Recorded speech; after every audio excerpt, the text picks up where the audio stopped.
Leigh, we've been doing a series of conversations around what it really takes for a society to function well and to really flourish, and teasing out some of the psychological and sociological issues that underpin a lot of that.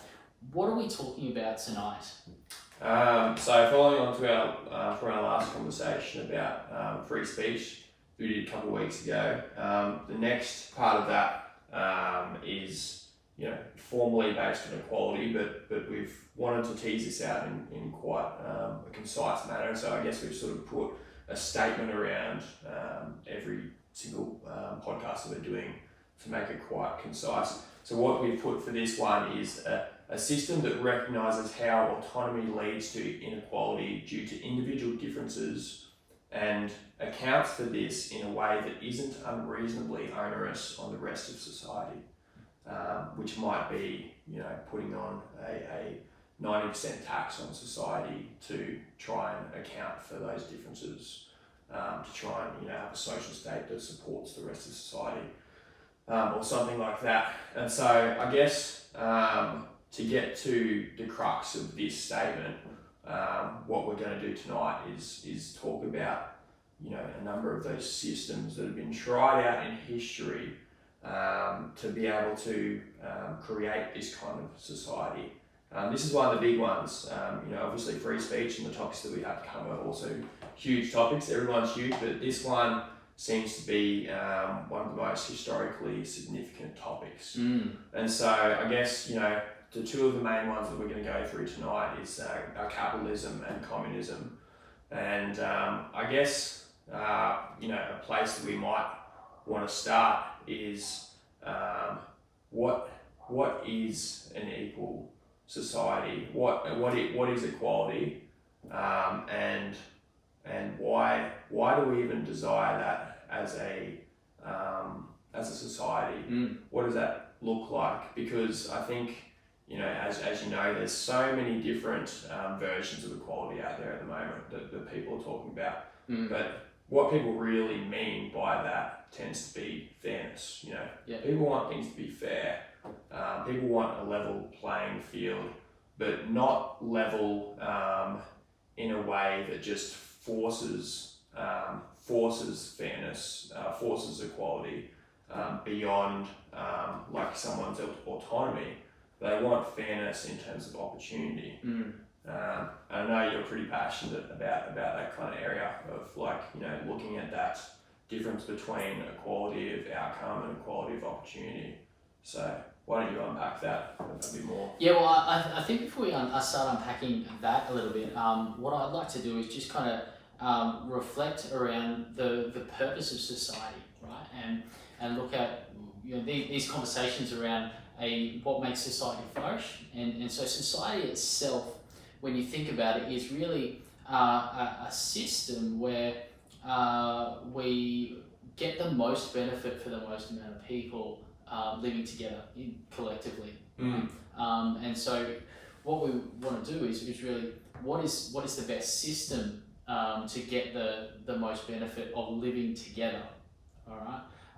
And I'm a big believer that we all kind of have a responsibility to be the best version of ourselves. So as we start looking at the different systems of how we live together, what is the best system that is going to not only give us the opportunity to realize the benefits of living together, but also what is the system that allows and also encourages and facilitates each person being the best version of themselves. And I think that is a bit like a measuring stick against which we can kind of come back to as we look at different components of capitalism and socialism and those sort of systems that have played out. So yeah, and then I guess the place to start is as we said, kind of equality, right? What is equality for you, Leigh? Well, I think maybe we can go over a couple of the different definitions that people think, because there's so much out there at the moment. I think equality, like the dogmatic version of equality, is just, it's the same. Like it makes, if we're doing the same job, then we have the same conditions, we have the same pay, all that sort of thing. Things are the same between us. But I guess what's pushed is we could be doing something different, but it should still be the same, and that's equality of outcome. So I think for me, equality in the context of this and wanting individuals to flourish in a way that allows the society to support differences that may not reward them to flourish among other people that may be more competent, or have more prerequisites for a certain profession or that sort of thing. I think that the better way of looking at it is fairness. And I think we're going over equality because that is the buzzword of how society is looking at it. And it's all through Facebook, it's all through LinkedIn. Everyone's for equality, but I mean, it may be that going through society, right? But I think it's ingrained in all of us, right? I have both a 3 and a 2 and a 5-year-old daughter, and the number of times that it's coming out of their mouths right now, it's not fair. She's doing that, and it's not fair. And they haven't been exposed to all the philosophical things that are going on about equality and that. But it's ingrained into us so much, this concept of fairness. And I think that's part of why people get so passionate around this sort of area, is because that concept of fairness is just so really it's part of our psychological makeup right from the word go. It's one of those few things that I think we can all say that it's innate in every person's psychological makeup.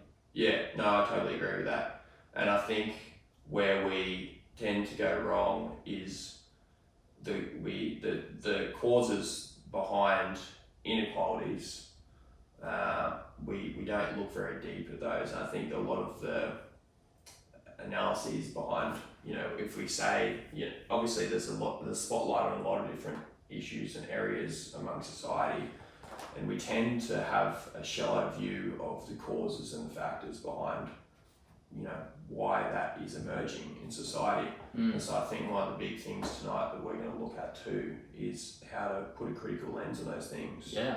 And how to unpack it, and because the thing that is really tough on this issue is that it's kind of inherently taboo to talk about, and that makes it difficult to talk about the real causes behind certain inequalities. And so I think that there's almost a reason to unpack that a little bit. Before I jump into that, I think it would be useful to say that when we start talking about equality, I think everybody understands that equal value is really kind of the fundamental thing, in that every person, every life has equal value, and that's the starting point. So, but at the same time as everybody has equal value, there are inherent differences. Right, with every individual. Every individual is unique, and they are born with certain talent traits, different psychological makeup, strengths, weaknesses, whatever kind of lens and language you want to look at that, everybody is different. And so, but when it comes to that fairness kind of aspect, despite the fact everybody is valuable, but everybody is different, when it comes to kind of outcomes, people say, well, why does he have X trait that is beneficial in a particular scenario, and I don't? He didn't do anything. He didn't, so say you want to be a swimmer, Mm. or a runner or a great athlete, but you are not born with great athletic genes. Mm. All right. Now that from some perspective, that's inherently unfair. Just because you were born with an athlete's body and genetic makeup, and you get to be a great athlete, but I wasn't necessarily, then that's kind of unfair, right? And we start talking about this at the physiological level, but the same concept then applies when we start looking at people being born in Australia versus people being born in Africa. Just by the fact that we're born in Australia, we have so many advantages, but that's got nothing to do with us. It's kind of like the luck of the draw, right? And so, is it fair that we get to reap the benefit of those advantages while someone, in Africa doesn't? And that's kind of the extremes, right? But you start looking at that within our own society here, and this person was born into a family where their parents had worked hard and become a doctor, and they got to go to a great private school. But this person was born into a family where there wasn't that financial economic means to send them to a private school, so they went to a public school. And it's got nothing to do with the schooling system, but one person gets a great kind of advantage in the educational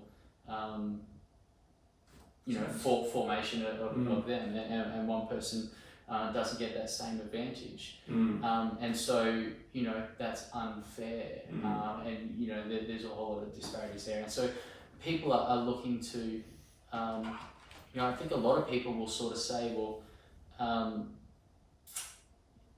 if you work hard, there's an argument there that you should reap the benefit of your hard work. But when you get advantage from not doing anything, you start at a place that is much higher, or further ahead than so many other people. Then we've got to correct for that in some way, shape, or form. And people look to the societal system to kind of do that, which is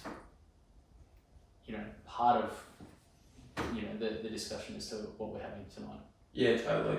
And the stuff I've been reading in Thomas Sowell is like bang on about all of that stuff and the prerequisites that people require for any kind of meaningful endeavour, and how if there's 5 prerequisites, the people that have all 5 prerequisites are disproportionately, the probability of them having success is so disproportionate to someone who even has 4 out of 5. And we're seeing that manifest in the job market now. Do you remember what those 5 things were? Oh no! So just for example, for one outcome or one particular endeavour, there might be one prerequisite of success. Okay, so or it's for not another, like there might be consistent 10. 5. Yeah. Okay. So he just talks about how for every meaningful endeavour, there will be prerequisites for success. Yep. And the people that have all of those prerequisites are statistically disproportionately more likely to be successful in those endeavours. And that because of that, and because of hierarchy, competence hierarchy, all these things, we perhaps shouldn't even expect that things would manifest themselves equally in society, because it doesn't make sense for that to happen if there are differences. And I think people understand that part of it, as you were saying before, the physiological differences, the differences in fairness that are not due to anything that we've done. Being born in a country, that it's nothing we've done. And there's a lot of debate around specific causes, probably more in the West, about issues to do with a social state and what it might need to cover in terms of Medicare for all, and all these kind of ethical issues that hinge on this idea. And so I'm keen to definitely go into a bit more of that But I think that was a really good foundation to pivot off in terms of obviously when we think of equality, I think what you said about equality of value and everyone having something inherently divine about themselves as an individual that should be respected and honoured in society. That we believe that every individual has something unique to offer in society, and their potential should have the capability to be manifested in a free way and encouraged through these principles within society. 100%. Yeah, so I guess, as I said at the start, one of the things we wanted to do was kind of delve into some of these systems and give them their due in terms of the good things, and also look at it with a critical lens as well, with both capitalism and communism. And we talk about the pathologies of each side. And I think something that's going to be eye-opening for a lot of people hearing this podcast is going to be the process of communism, and how, like a lot of things, there's a big difference between the theory and the implementation. And it's actually the process of communism and how we get there that is such a big problem in of itself. And that there is just such there hasn't been, this is an argument that people make, there's never been true communism. Communism hasn't actually happened yet. There's been Stalinism, there's been Leninism, there's been Maoist China, but they are versions of communism, but the true communism, people say, hasn't happened yet. Yep. And I think as we go through this, we'll be able to show why that hasn't occurred. Yeah. Because when there's so much centralized power, it seems that the sins of humanity at an individual level tend to come out. People tend to be corrupted to some level, and who knows if it's possible to outwork that without corruption. But why don't we start delving in?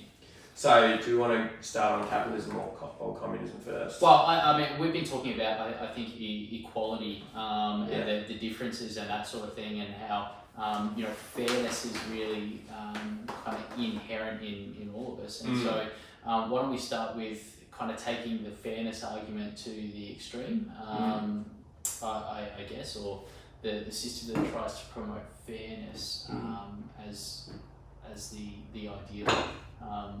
So let's look at the socialism and communism, and let's see how we go from there. Okay. So I guess Karl Marx and Friedrich Engels co-wrote the Communist Manifesto, but mainly Marx, and obviously Marx wrote Marxism as well. And the theory behind that, the French philosophers back in the late 1800s, was between these two classes, the proletariat and the bourgeoisie. And the proletariat were the working class people, the bourgeoisie were the upper class, the people that are, the top sort of 10%. The aristocrats. Yeah, exactly. And the bourgeoisie owned all the factories and could sort of were perceived to run the working class. And the problem that Marx saw was that all of the wealth being generated by the factories, by the proletariat working class, was being disproportionately given to the bourgeoisie people and not fairly shared with the labourers, the people who were doing all the labour. And so the theory of Marxism that came out of that was this idea that the bourgeoisie are this oppressor class, and they're built to oppress the proletariat class. And so it was an economic idea back then. We've seen, and so his solution was to kind of build up a movement to overthrow the bourgeoisie class and create a classless society. And so the precursor to any communist governance in Marx and Engels' theory is that there has to be a revolution that starts. And so, you know, you don't have this time in history where it's like the government's like, all right, we want to implement this government, all right, let's shake hands. Capitalism, out the window. All right, tomorrow. There's no transition phase into a new system. It's literally the system is broken. Let's rip it down totally, and we'll start again. Yeah, exactly. And so the process of that is incredible. And in this book that I've been reading called Colour, Communism and Common Sense by Manning Johnston. He's a black intellectual that grew up in America during the time of the American Communist Party.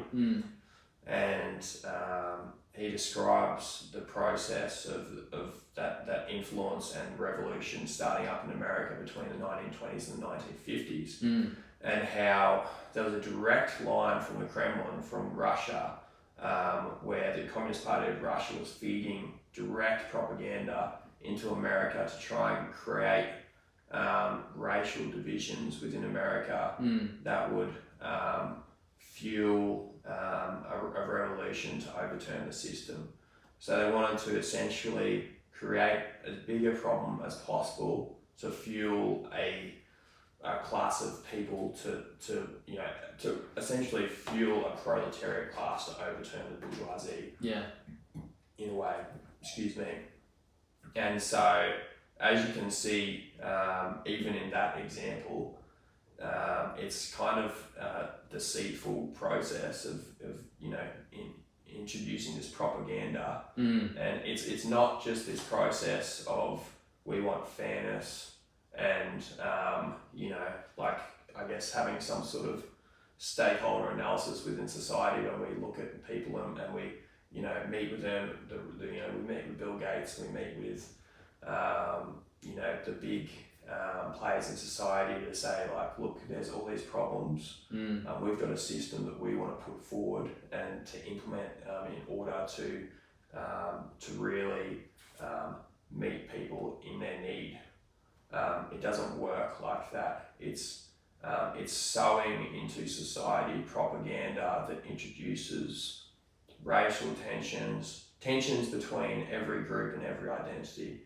And because that's the fundamental thing within Marxism, it's about group conflict, and it's all about power dynamics. So it's this idea that the bourgeoisie is oppressing the proletariat because to maintain this idea of power and absolute power, and they believe that every relationship is a power dynamic, and I think that is quite fallacious in itself.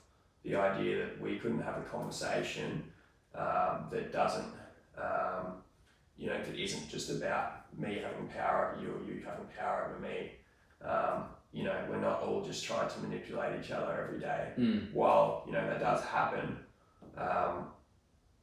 But in any case, where communism has been placed in, Russia, China, two of the biggest experiments, millions of people have died, and they have never got to this idea of fairness.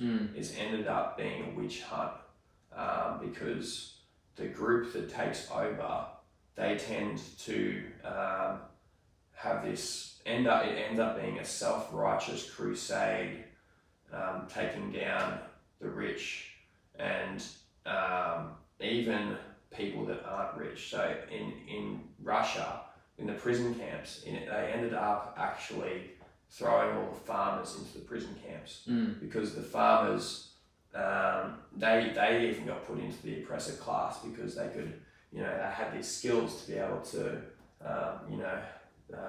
Even though plant and harvest crops. they were the ones that the system was supposed to be for, you know, supporting to empower them. Yeah, so they even came into this bourgeoisie sort of paradigm of being, you know, wealthier than. So it turned into a witch hunt, and I mean, they killed their own economy essentially. So you're painting a pretty bleak picture of kind of communism and that sort of thing. But the reality is that millions of people throughout history have really been, you know, they've been sold on this philosophy. What is it that can be so attractive about socialism and the communism and that sort of thing? So it's about, fundamentally, communism is distributing goods through a central government to people according to their need, and that sounds brilliant in itself. It does, doesn't it? I mean, when you look at communism as a theory, and you think, hey, everybody's equal, everybody's of equal value, and therefore we're going to take everything and we're going to share it equally because we value everybody. You know, money's going to be distributed equally. You know, food is going to be distributed equally, influence distributed equally, all that sort of stuff. And so really it's kind of like this perfect utopian society. Right?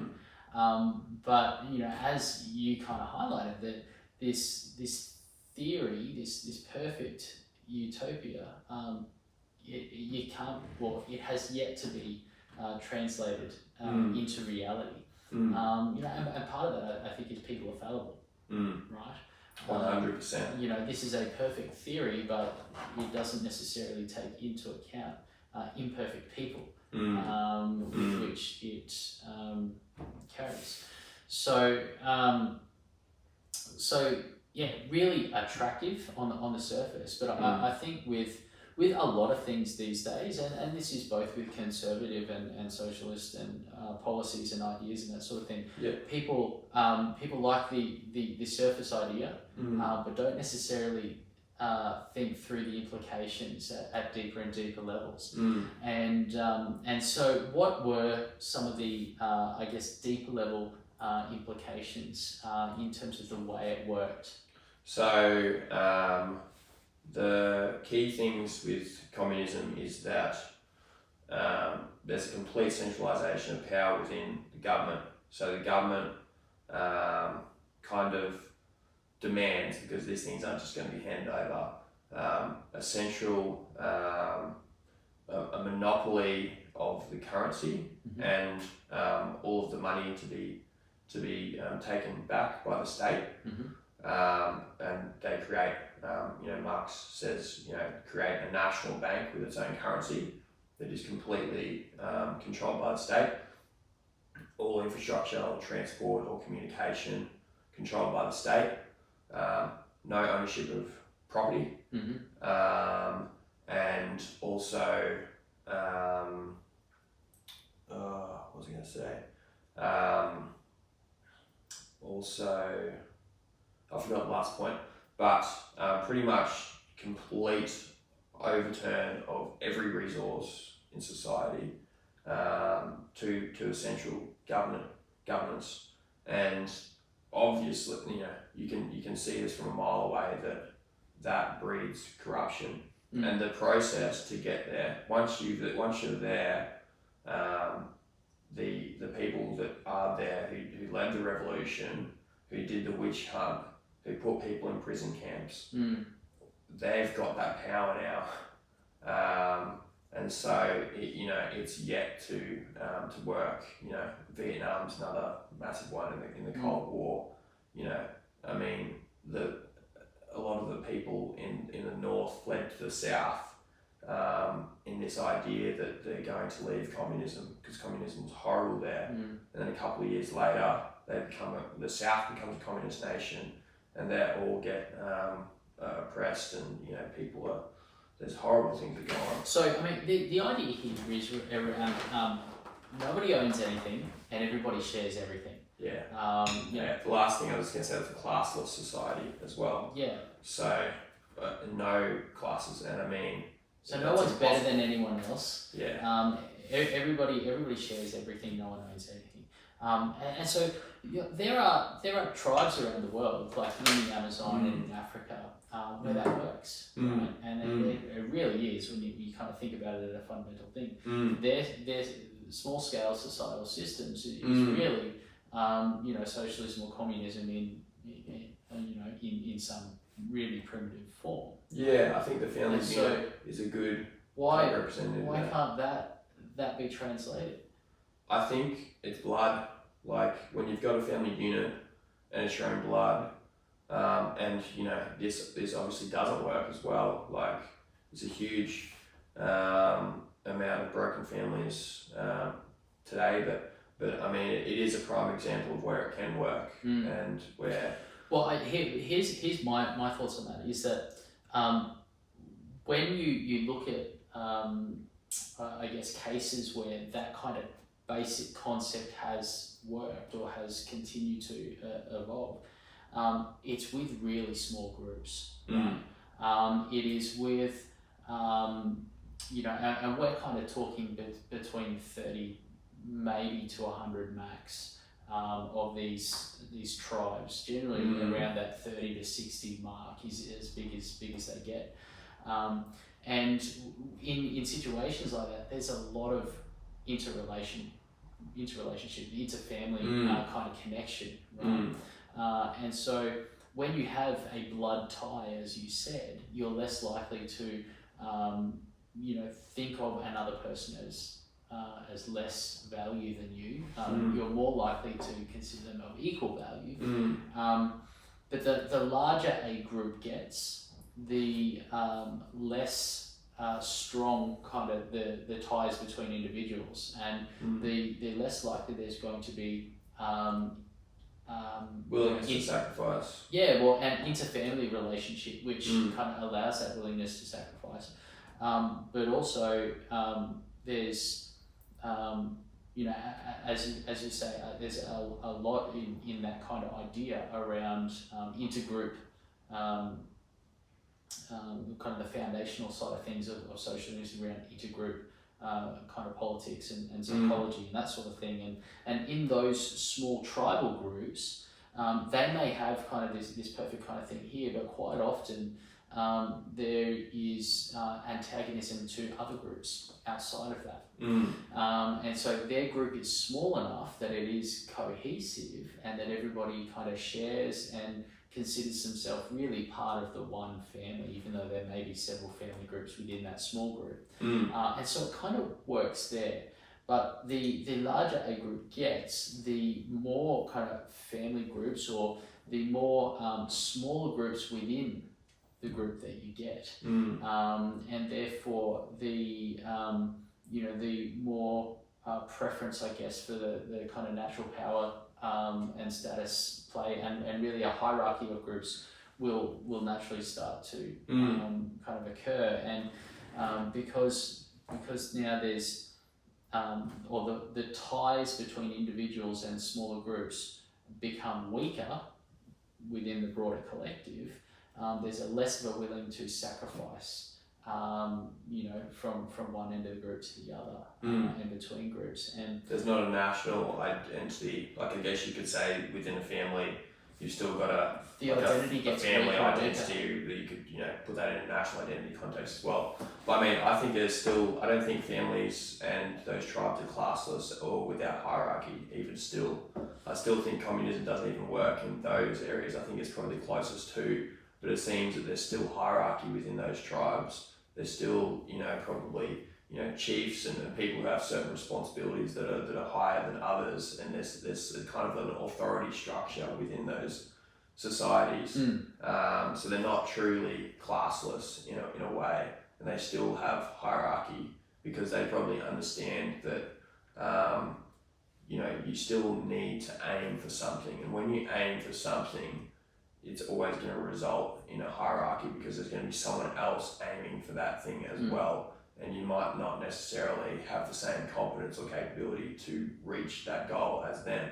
And so it will always manifest into this hierarchy, this communist hierarchy, as you're leading into. Yeah, and so I think this is one of the big arguments with communism, is that if everybody is the same, equal from that thing, and you start to try and reduce hierarchies and try and flatten out the power curve and all of that sort of stuff, then ultimately then you have a doctor being paid the same as a garbo, being paid the same as a teacher, being paid the same as a tradesman, and so obviously in order for someone to become a doctor, that's a 8-year, 10-year kind of process.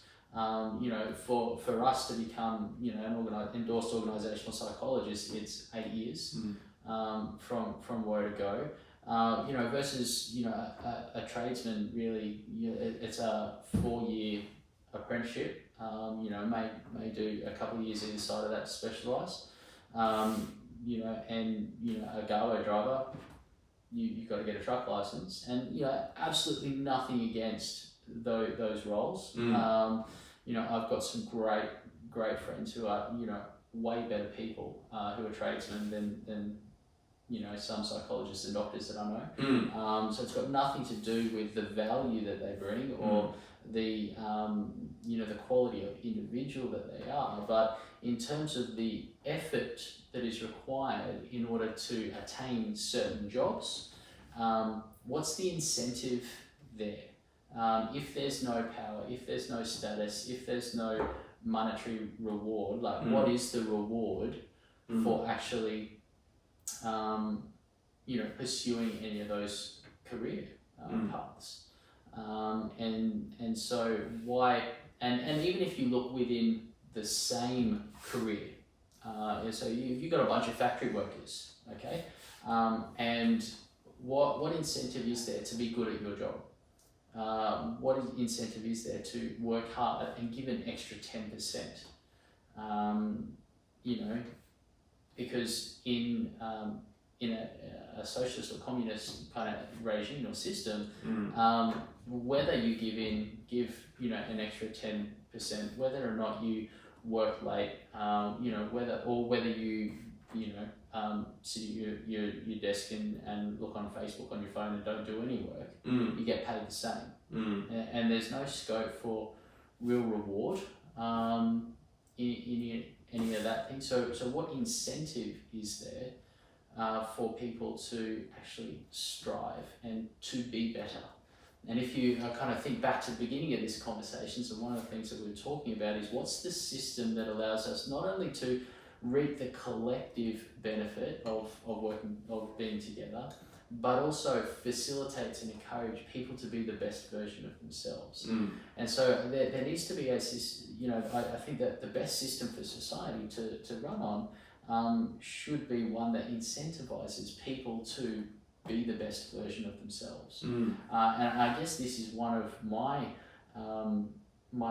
biggest disagreements, I guess, with socialism, is that in so many cases the implementation of the theory disincentivizes individuals to actually work harder and to become better versions of themselves. And ultimately, when you think about it, in order to be a better version of yourself, you have to have intrinsic motivation.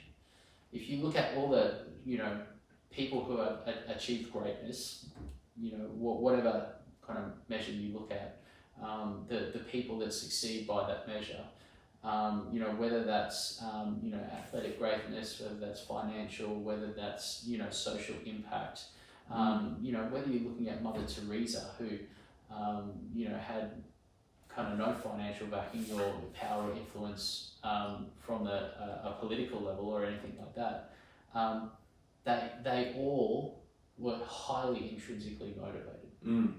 And so when you look at intrinsic motivation, well, what is that? what's intrinsic motivation? And what conditions allow that to happen? And what conditions are allowed to happen, right? And so, we know from psychology and kind of really self-determination theory is probably the one that's most clearly articulates what intrinsic motivation is.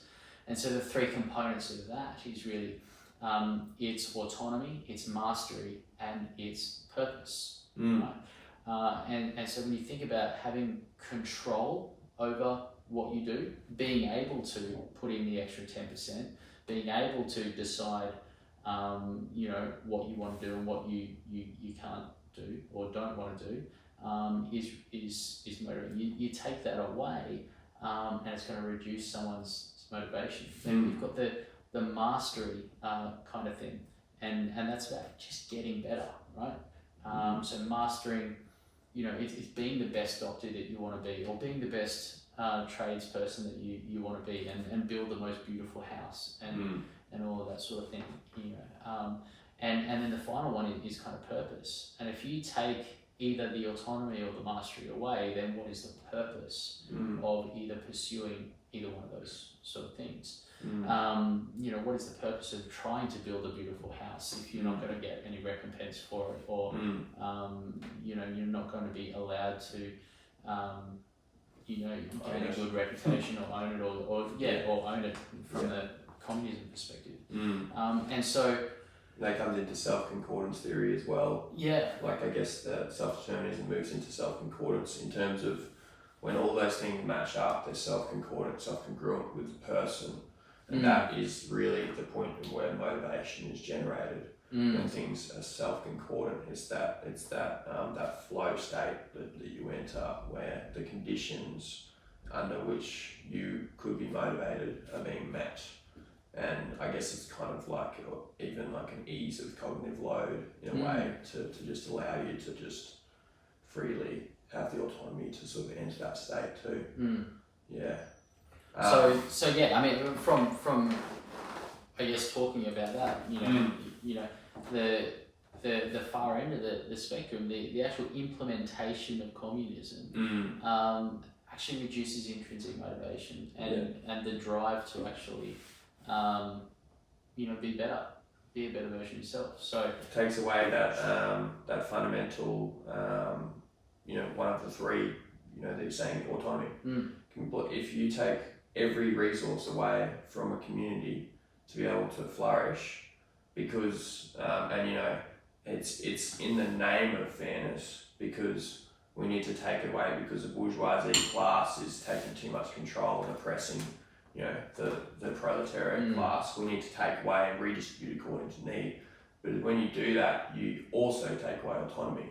And like you said, if you're going to take that away, you take away the ability to freely act out your potential. And so, we already know there's studies where a bunch of people win the lottery. They win a huge sum of money, and in a couple of years' time, they're back to where they started. And they're often worse off. Exactly. Yeah. And there's other studies where people are given been given money, and there's there's different outcomes for each of those, and the idea of redistributing wealth, redistributing everything, if you have any kind of freedom or autonomy in that space, then there's going to be differences that manifest through that. And if we play this communism thing out a bit more and say, like you're talking about before, right, we've implemented communism, let's say that the transition was perfect. Say that they had a perfect transition, switch of government, it all worked out so well. But it's like that now what part of it. And going on from what you were saying about not even having the motivation, it's kind of like, well, all right, we need to distribute all of these resources according to need. All right, so how do we prioritize that need? The UN, they've got hundreds of things on this priority list, and one of the biggest things one of the biggest problems they have is prioritising resource according to what needs to be done, next. And it's like, well, if there's an earthquake next day, the resources are going to go straight to that. It's the most salient thing at the time. People need emergency help. Like, just the idea of redistributing resources according to need. Like, where do you even start for that? What kind of theory and ethical knowledge do you need? It's like you're playing God when you enter that. And who makes those decisions? Yeah. Which is a really interesting thing. So, we're talking about communism and communist regimes.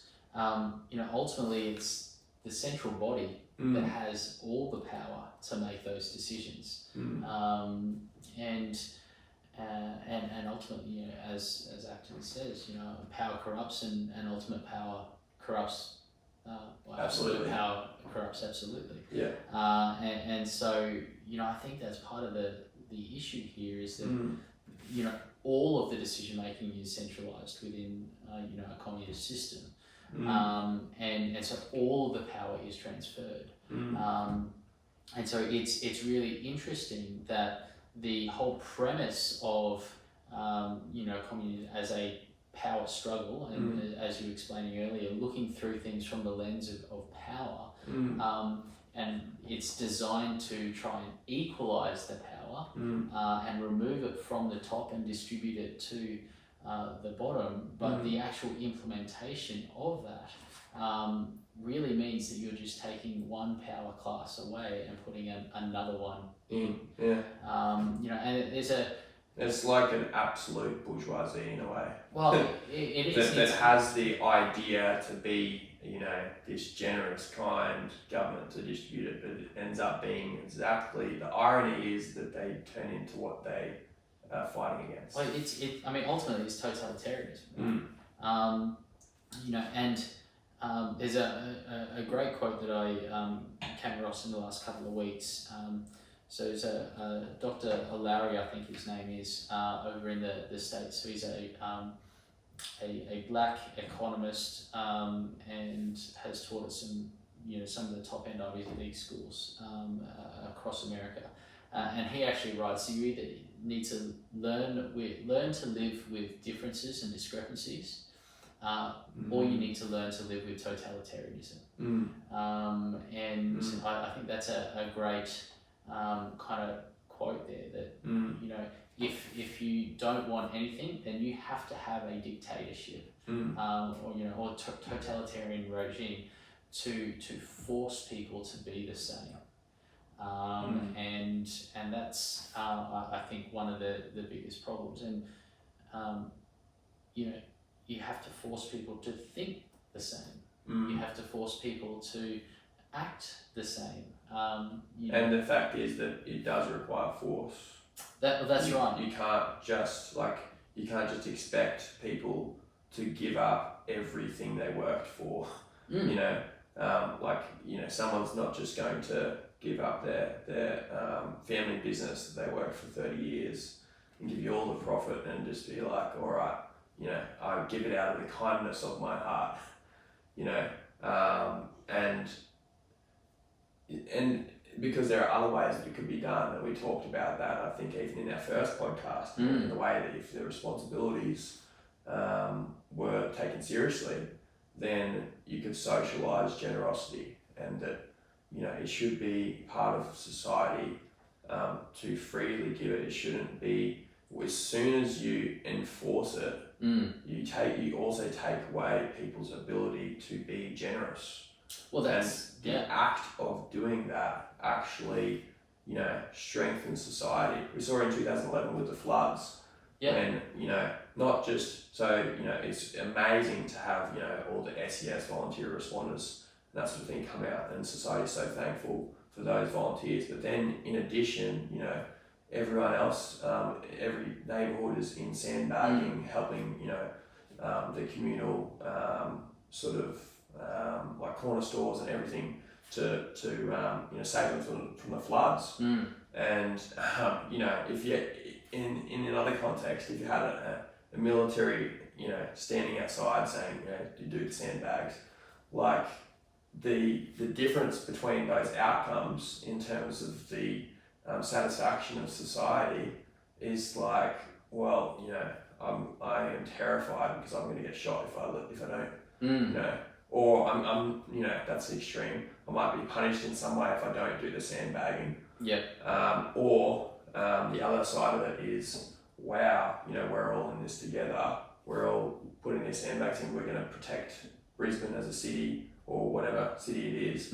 And wow, we're so strong as a society now after this. Like, what else could we go through next? You know, so it's just the outcomes of the autonomy to be generous versus let's take away all autonomy because we don't actually trust you as a society to be generous, and we're going to take control and do it ourselves. And if you try and rebel, we'll punish you.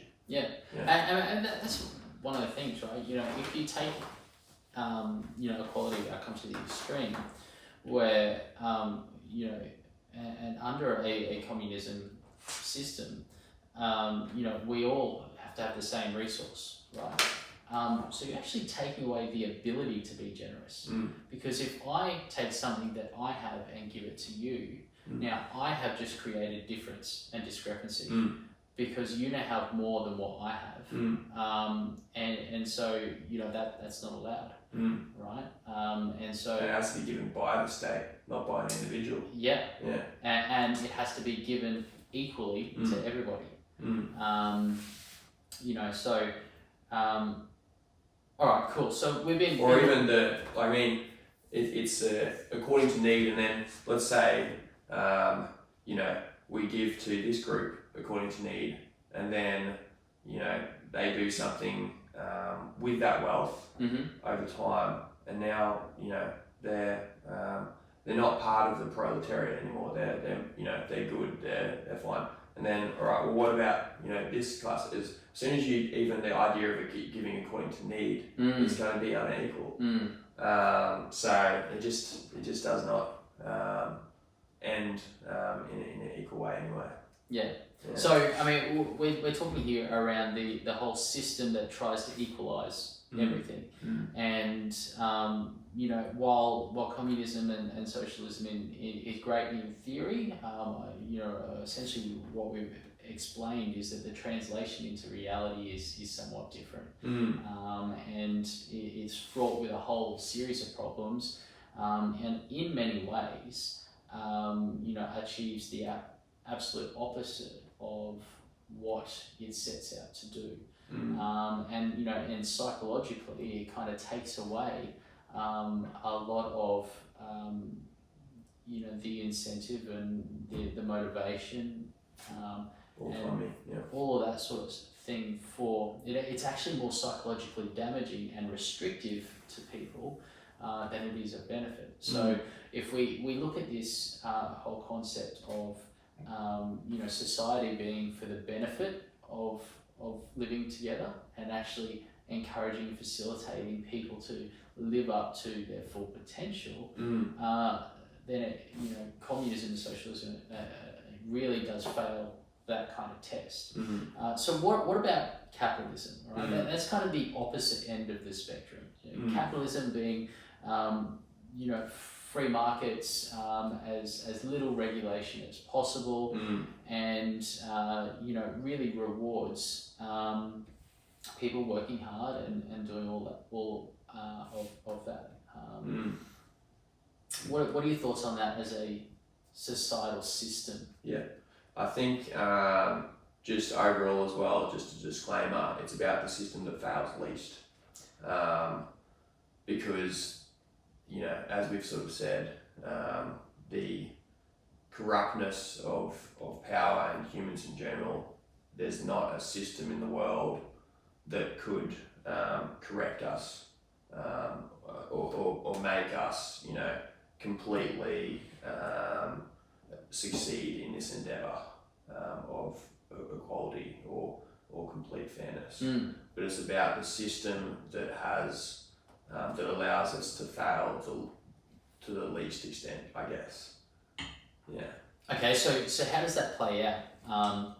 And I know we've just obviously kind of done a smackdown on communism. I think there is some middle ground with both of the systems that I guess we can sort of come around to at the end. Yeah. And just one more point to labour on with communism is the idea that that you can have, because I guess to have a sort of an archetypal point of view of this, it's kind of like the idea of sin, the bourgeoisie class, having committed some sort of terrible atrocity by having that sort of inequality. And it's just like, well, how can a society make up for that? And when do you actually draw the line? Like, I think we were having a conversation the other day about how, and this is more towards the affirmative action kind of argument, which is to do with Marxism and based on that ideology. But the idea that there's some sort of inequality and it's to do with some sort of prejudice or some sort of sin of another group.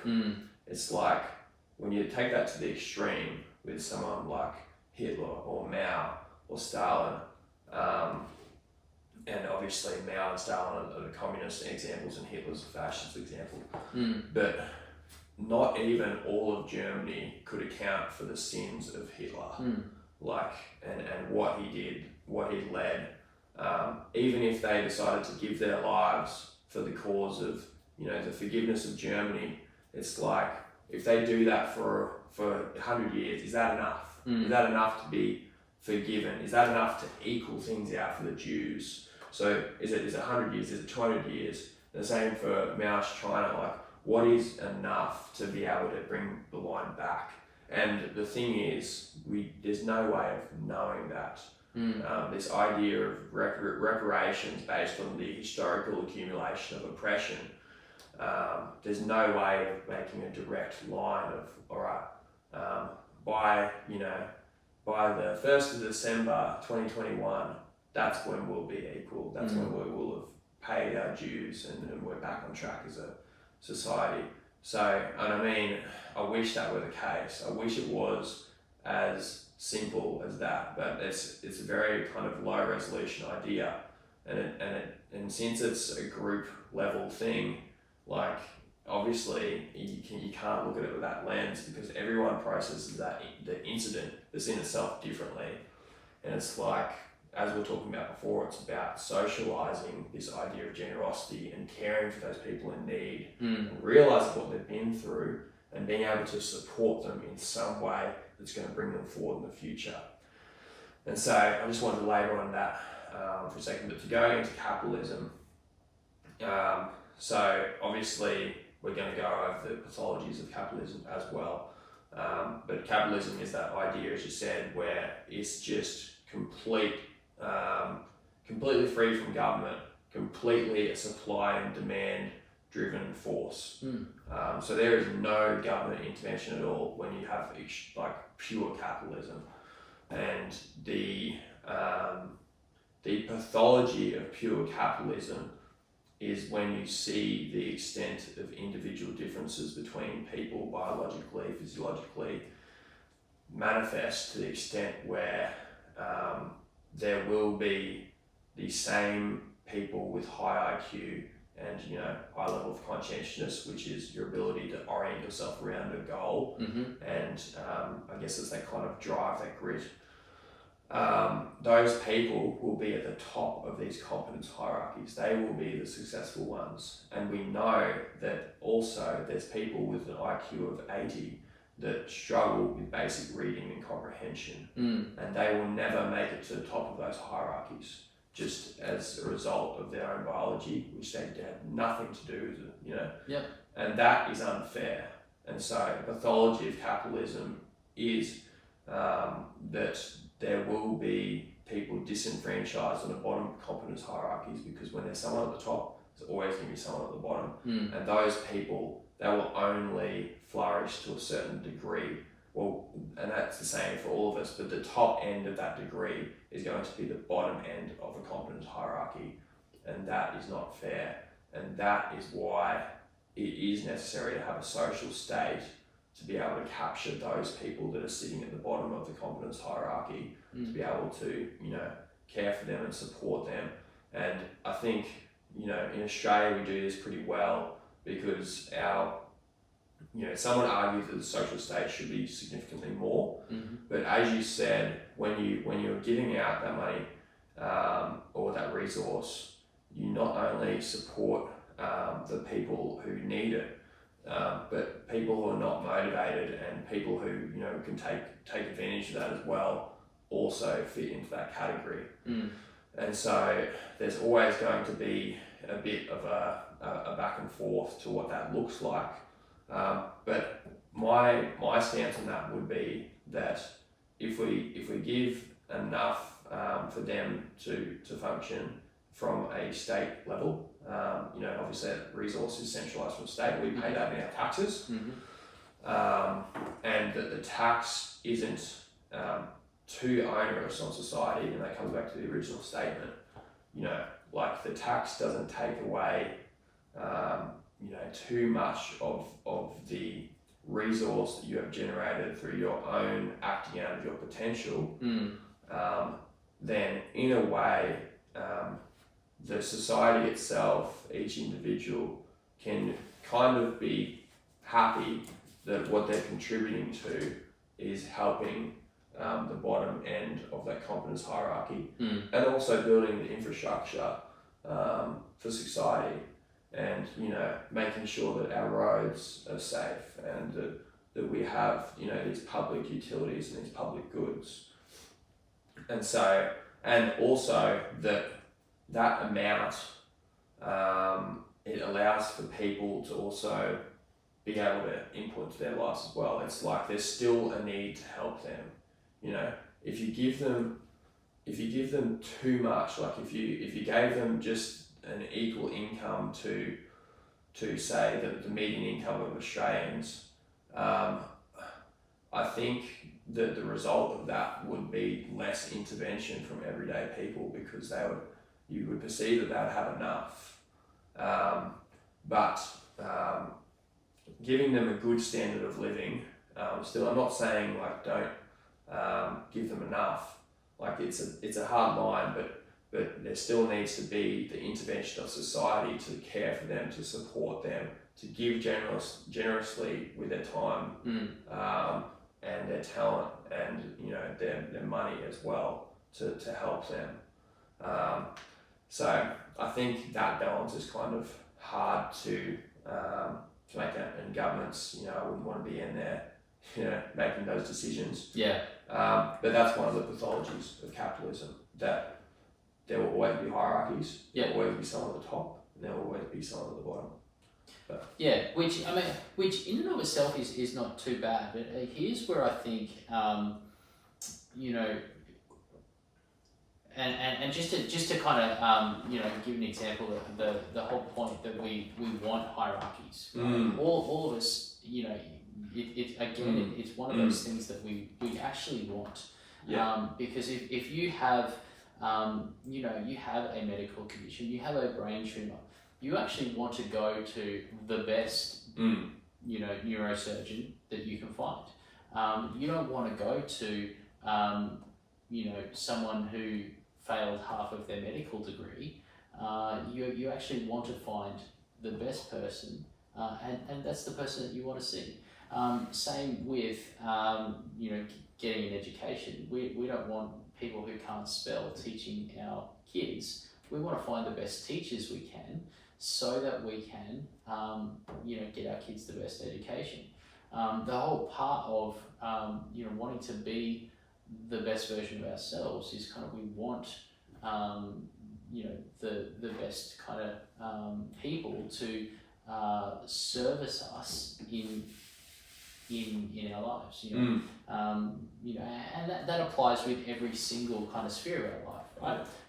We don't want a plumber to come in and do a crappy job of our pipes. We want the best plumber to come in and do a really good job, so they don't have to come back. And so we actually want competency of hierarchy, or hierarchies of competence. Mm. And so they're actually a good thing. The other thing is that with hierarchies of competence, it actually provides us an incentive to be better. When you think about it, you know, the people. You look at Michael Jordan, for example. He wanted to be the best, and so what did he do? You look at the thousands of hours that he put in on the court, in the gym, shooting hoops, trying to be the best basketball player, because he wanted to be at the top of that hierarchy. You know, even kind of, I think back to the story of my dad. You know, he would tell me that there was three of his friends. The three of them, they would always be competing for top of the class. You know, and so they would study harder, and they would, you know, they had this friendly rivalry to be the best. And it's because he had people like that he became, you know, really successful and became a doctor and a medical specialist, and you know, he's gone from being below the poverty line into being, you know, really successful. And so, but part of that journey was trying to be at the top of the competency hierarchy, right, within that class. And so it actually, the whole concept of competency hierarchy, it helps us strive to be that mastery, to establish that mastery we're talking about, that is part of intrinsic motivation. And it also allows us kind of the autonomy to do the little bit extra, to decide how we attain that extra mastery. You know, and in all of that sort of thing is wrapped up this sense of purpose. And so, you know, if we say that hierarchies of competence are a really good thing because they help people be better versions of themselves, you know, then really capitalism is built around that, is built around hierarchies of competence. And, you know, as you climb the hierarchy, you get the rewards, right? It's not just being at the top, but then there's kind of status and influence. And you look at some of the psychological researchers on sources of power, right? You know, there's referential, there's expertise, you know, there's a whole bunch of, there's 7 different sources of power, but that expertise piece and knowledge is another one. And so as you get up you climb the hierarchy, then you actually get kind of these different rewards. So there's power rewards, and then people will be differential to you because you're the expert. So there's kind of this status kind of thing that goes with that. Obviously, if you're really good and people are willing to pay for your services, there's the financial reward that comes with that. And so along with just being at the top of the hierarchy, you get the associated rewards that are relevant to the particular hierarchy that you have climbed. And so, you know, that in and of itself is great. And I think where it's when it gets taken to the extreme where potentially some of the issues arise. And what happens is that getting to the top of the hierarchy, quite often those people are not just content to be at the top of the hierarchy, but because if they are, there's always someone napping at their heels. To stay at the top, they've got to keep getting better, which is not in itself a bad thing, but what that means is they keep wanting more. And so they, and quite often the rewards of being at the top, you know, just as the rewards of being kind of in the centralised decision making of you know, a communist government and having the power there, that can corrupt when you're at the top of the hierarchy as well. So you know, you're chasing money the whole time, and you want more and more money, and you want more and more power, you want more and more status, and all these different things. And therefore the differential between the top of the hierarchy and the bottom continues to grow. And so in and of, and, that at the extreme, in and of itself, in one lifetime can be a problem. And you look at, I saw a great data visualization this week of the wealth of Jeff Bezos. And it was, it was scroll along and you see, the total, it looked at a whole lot of measures of wealth, that sort of thing. So it would be, scroll along and here's a depiction of the average, wage of a teacher, the average wage of a Supreme Court thing, the average age of a CEO, the average, revenue. On a bar graph sort of thing, and they keep on going down.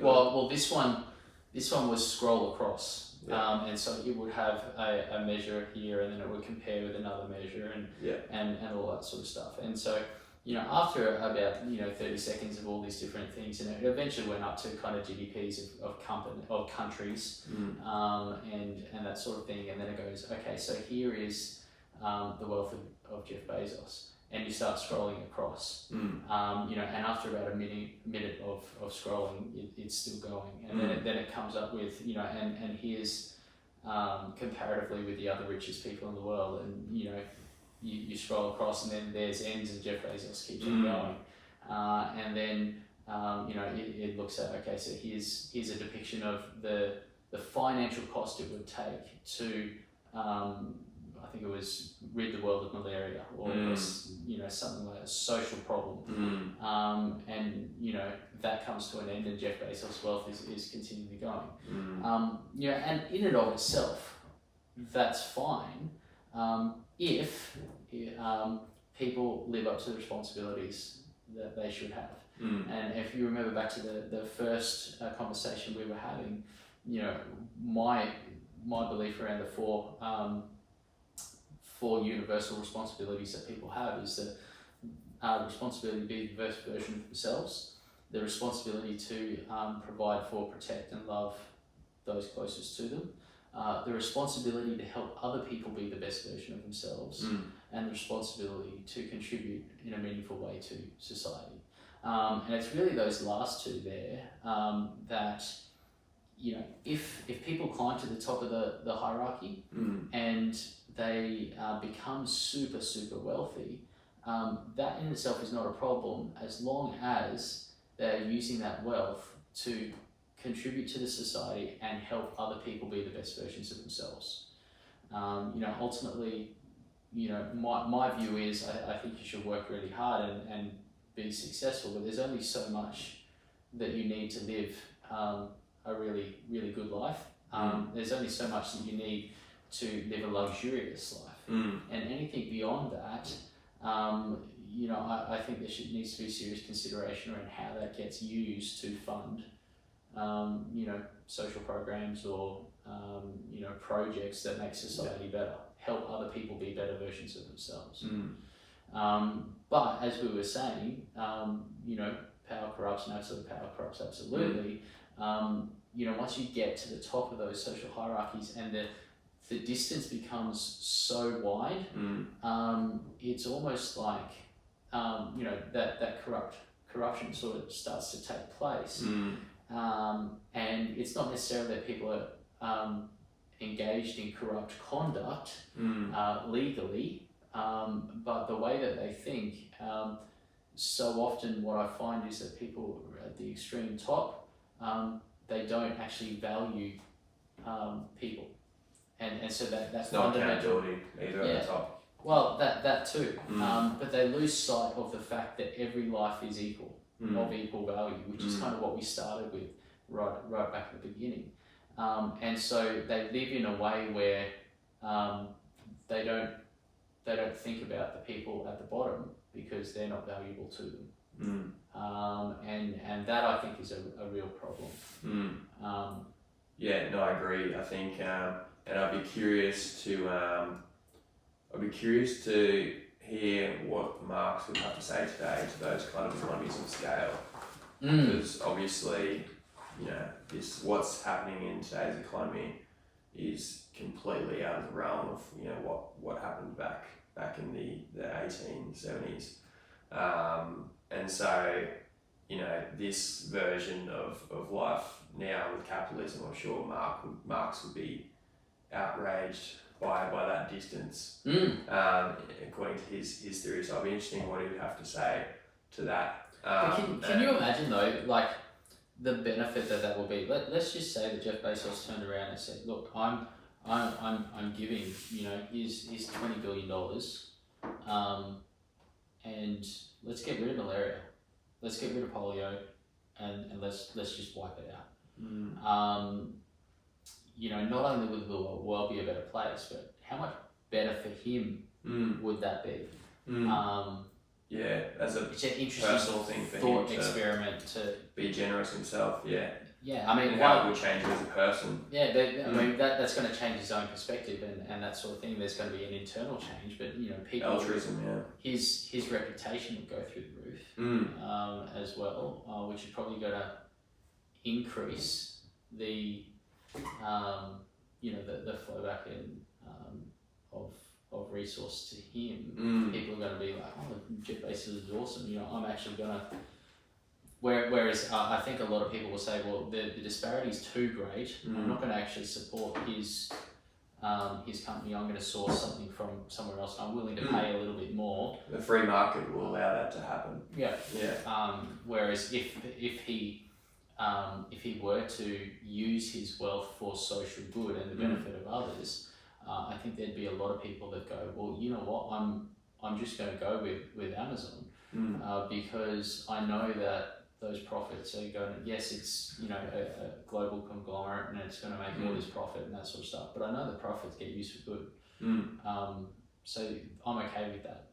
Totally. And so that's kind of the other aspect to this, where I think people, when the distance at the top gets so far, they lose sight of the people at the bottom. They don't do anything with it.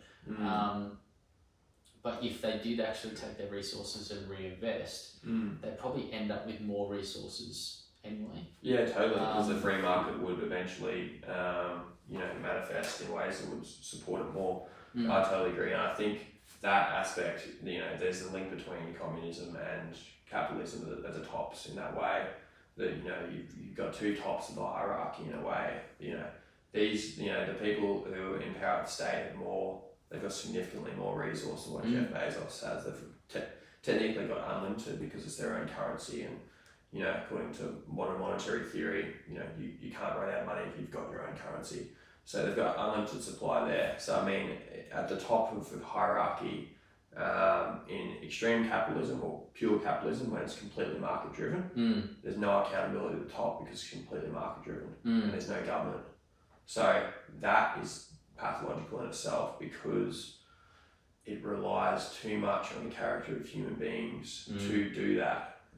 It's like, I would love Jeff Bezos and a number of those people at the top of the hierarchies to be distributing their wealth in that way, but there's no way that we can determine them to do that. And I think obviously with free markets, and I guess getting to the fundamental theory of free markets, competitive markets encourage innovation, and competition actually gives you a reason to aim, because competition tells you what you should be aiming for, because it tells you what's out in the market and where you should be aiming, what the top looks like. So it gives you a reason to act out your potential.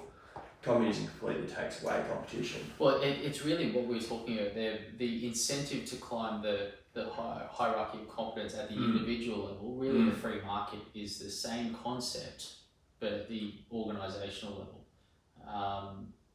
or the business level. It's around, okay, so how do we as a business climb the hierarchy of competence on businesses? We're not individuals in that hierarchy, we're no businesses. How do we get number one in the market and get as much market share as we can and be a successful business? So it's that same, I guess it's the same concept there, but not at the individual level, at the organisational level. Yeah, and free markets are based on the idea of a meritocracy where, and if in theory, the same way that there's the errors within communism theory, we know that it isn't a meritocracy, and that in Australia, I think we've especially had a culture here where you know a couple of mates in different places that will give you a hand up, and that is fundamentally against a fair selection process,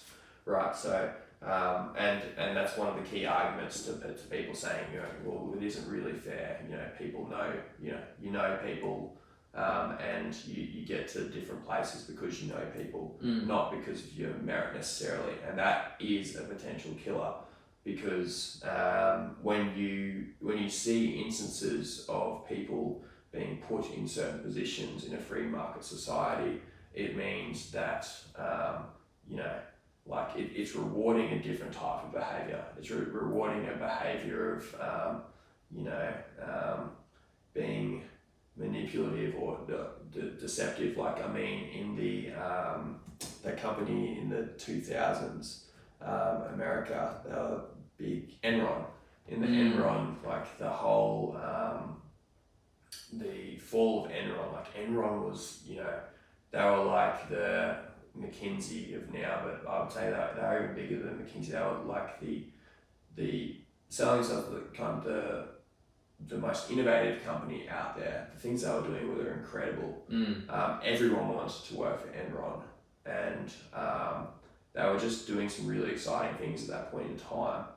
And people got to the top through means of other people knowing that they're prepared to break the rules. And so, and the people at the very top would shield themselves from those people so that the impact of their decisions would not fall on them. Sure, yeah. But, I bet people at the bottom at Enron, as soon as they discover that hierarchy and the way that's working, it would kill your motivation, because hard work and success in terms of goal achievement, it's not going to get you to that place. Yeah. It's actually being immoral in some way that will get them to those places. And all those people, well, a significant amount of those people at the top were found out and punished. But that's one of the other pathologies of capitalism. And also, I think when you look at how complex markets are these days as well, and the idea of shareholder growth, and that we're not just the people at the top of the hierarchy, they're not just subject to their employees. There's lots of reasons for their leadership, lots of reasons for the distribution of the resources, and one of the huge reasoning behind that is for shareholder growth. And so companies can be moved back and forth in a number of different ways, and there's also crony capitalism when there's insider deals with the government. And so there's just so many, similar to communism with the state and the absolute power of the state, the people at the top of these companies and the people at the top of the communist hierarchies and the people on the Pareto distribution that are, it's 80-20 Pareto distribution, but it's literally top 1% that own 99% of wealth. Those people, they're in positions that have so many temptations for corruption, it's not funny. Yeah. And so it's kind of like the higher you go up, there's the more proclivity for temptations to come your way to be corrupt. And so, you've either got to be the most dogmatic person in your morality as there is, or you're going to be corrupted in some way at the top. Yeah. And so, I guess, as we said, it's about the system that fails least, and the system that gives people that ability to act out their potential, with those conditions, with self-determinism. So free markets, they allow people to do that. They are the best to do that when they work. But also, there's a bunch of these pathologies associated with free market capitalism that we've talked about as well. It's not enough to throw the baby out with the bathwater. If we throw it out, there's going to be, significant mental health problems across all of society, when you stop the autonomy to act out your potential, Yeah. which is what communism does. It throws the baby out with the bathwater, and there might be the best intentions to do that and to redistribute that wealth, but you can do that within a free market society with a socialist state. And I think that sort of balance between a socialist state, a bit of socialist support within a capitalist society, it's kind of where we're at right now, and the experiment that we're running right now. And it seems to be working. There's a lot of other issues within the private sector and within government, especially the two-party system in a lot of Western countries that are being adopted, that really encourage a new tribalism, and that sort of have to manufacture a problem in order to solve it, to be elected in a way. And it forces people into their own dogmas to be defensive, otherwise the other position will win. So there's lots of problems with that as well, and the impact that that has on a society and what we perceive to be equality and fairness too. And so, then that could be a topic for another time, because that's got a huge impact on society. But fundamentally, I think the system that has the least amount of, encourages the least amount of failure, according to this statement, is one that adopts a balance between those two systems. So, we've seen Facebook and a number of these social media companies be taken to Congress recently. Like, there is some sort of regulation by the state. And so there has to be an accountability structure. We could call that aspect of government socialism, because it's an intervention on the free market to make them, to correct them in some way. And we expect these people intervening to be, upright citizens that are doing the right thing by the people and the taxpayers. And so that balance in society with both that government intervention where it should be, so I guess keep the top people accountable and support the bottom people, I think that's a good balance in society. Yeah, so to summarise essentially what you just said, I think we would both agree here that that a free market economy with I guess elements of socialism as to keep it in check is probably the best form of society that has worked and produced the current experiment. And so those elements of socialism that we're talking about is government checks and balances, but also kind of an element of welfare provided by the government to capture the people that are at the bottom of the hierarchies that we're talking about, and support them there.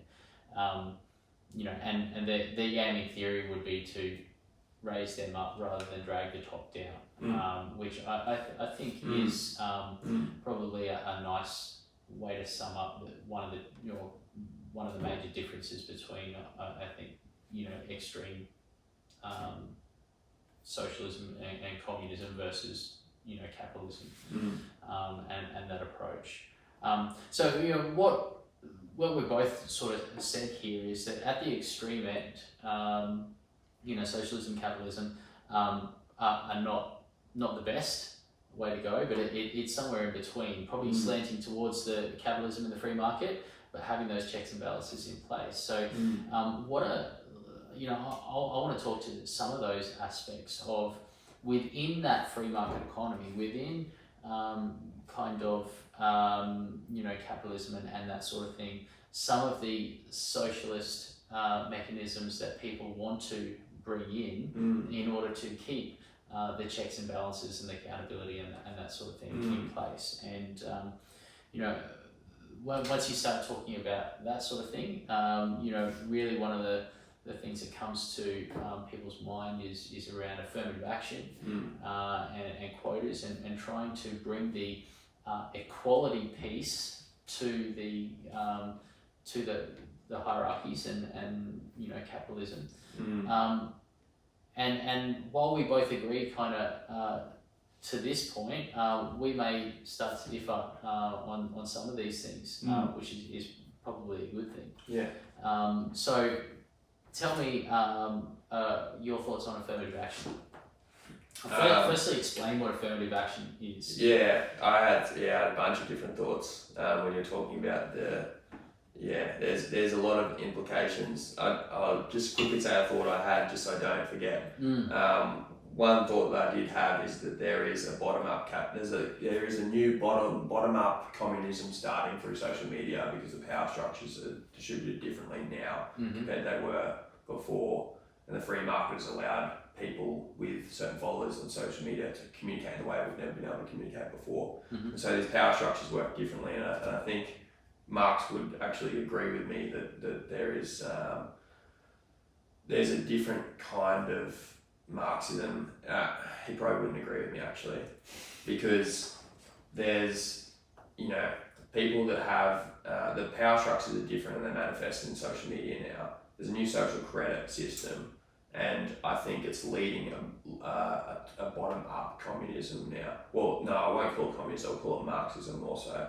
Because a lot of the people with millions of followers, are pushing these narratives of oppression, or oppressor versus oppressed. But that we can talk about that at another time. But that's a very interesting part to go through. That affirmative action is really, we spoke about this a little bit earlier, but it's the idea that the historical accumulation of oppression should earn you some sort of reparation.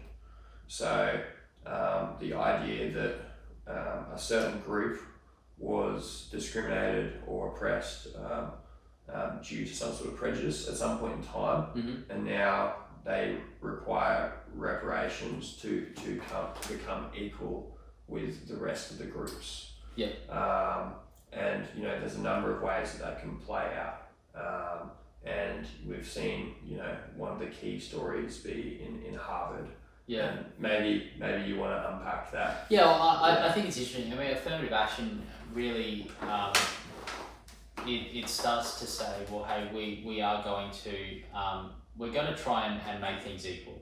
And we're going to take intentional action, and really we're going to discriminate in order to reduce discrimination. It's this idea of positive discrimination. Positive discrimination in order to promote the idea of, really it's a egalitarian kind of idea. And so there's a couple of different purposes to do that, right?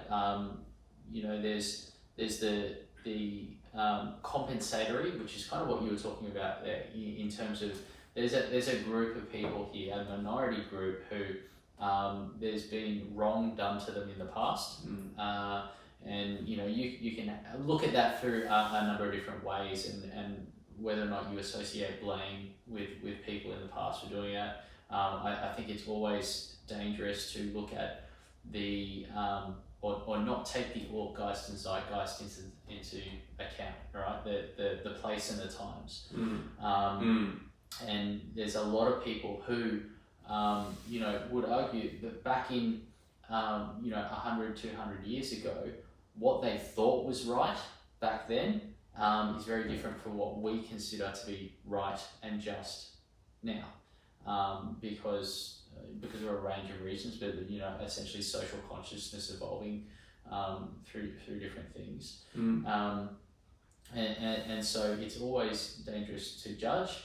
Saying that there are what we would consider morally right today and morally wrong, we can look back on the past and judge that. And so the compensatory argument for affirmative action would be that, hey, people have, this group has been wronged in the past, and so what we want to do is make up for that by giving them an advantage and a step up now.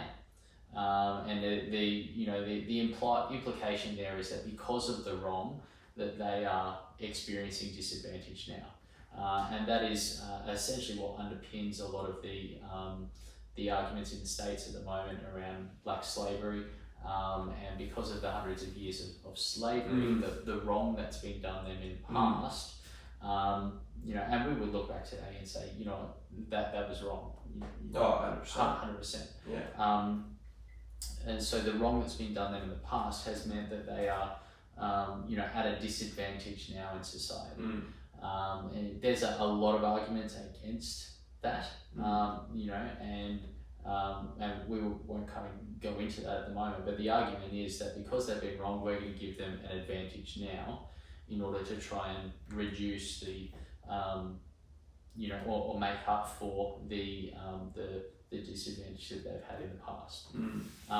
There's also the kind of corrective argument for affirmative action, and that's really, you know, correcting for disadvantage that has been experienced by a person or a group that's no fault of their own. And so earlier we were talking about, you know, whether we were born in Australia, you know, whether we were born somewhere else, and the inherent advantage that we get just by the fact of where we were born. And so, you know, affirmative action might be, hey, we're going to give an advantage, we're going to give an opportunity to, you know, say a refugee that's come in over, you know, someone who's born in Australia, because they have a disadvantage because of where they were born. And so we're going to advantage them in order to correct for that. You know, when it comes to, you know, Harvard admission systems and things like that, you know, it will say that, hey, this person may not have got the higher, you know, SAT scores or the academic entrance grades, but because they've come from a lower socioeconomic area and they haven't had the same educational upbringing, you know, they're still done half decently. So we're actually going to bring them in because they bring other things into the you know, we want to give them an advantage and correct for the disadvantage that they had because they didn't have a good educational system. And so that's kind of that argument there. Then there's kind of the argument as well of the greater social good. Okay, and this is an interesting one where, and it really comes down to two, you know, what's best for the most people. Utilitarianism. And so we think that providing this minority group, you know, with an advantage is going to be better for all people. You know, which is you know, interesting. So from if we're talking Harvard academic, you know, or any university, and you know, entrance into granting entrance into the college to study, they may say that, hey, if we do things purely on a meritocracy, so people get the certain standard of SAT scores, they can come in, then that's going to advantage people from higher socioeconomic backgrounds. And higher IQ. And people that are born with a higher IQ, right?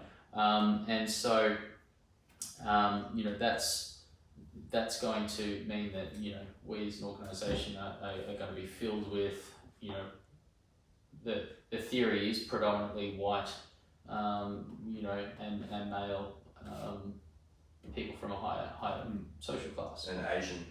Yeah, and potentially majority. Asian. That's right, yeah.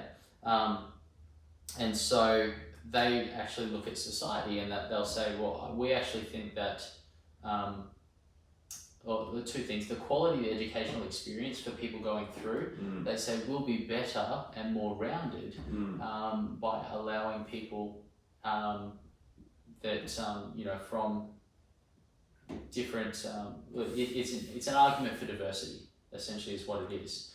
And so it's people from having a more diverse cohort go through will provide a better educational and more well-rounded educational experience for the students. So just as, you know, someone from, you know, rural in the country is going to bring a different perspective and a different thing from someone in the city, and someone who's a musician is going to bring different lens and contribution to the educational experience as an athlete would. And so the argument there is that yes, we have academic scores, but we're not going to base admission solely on those. We're going to look broader than that. And then the other argument there is that, in the case of Harvard, and I haven't actually explained while we're referencing Harvard that, there's been a number of, over the years, a number of challenges that have been put up against Harvard because of lawsuits. People getting entrance or not getting entrance into Harvard. And the current one that I read about this week was that there's a group of Asians in America that are filing a lawsuit against Harvard because the evidence shows that Asians typically have higher IQ and higher academic ratings, and therefore because there is X amount of proportion of the American, or if you look at the academic ratings, Asians have X amount of proportion at the top, and so there should be X amount of proportion of Asians accepted into Harvard. And so that's the current lawsuit that's kind of playing out there. There was one of the previous lawsuits was against, was brought by a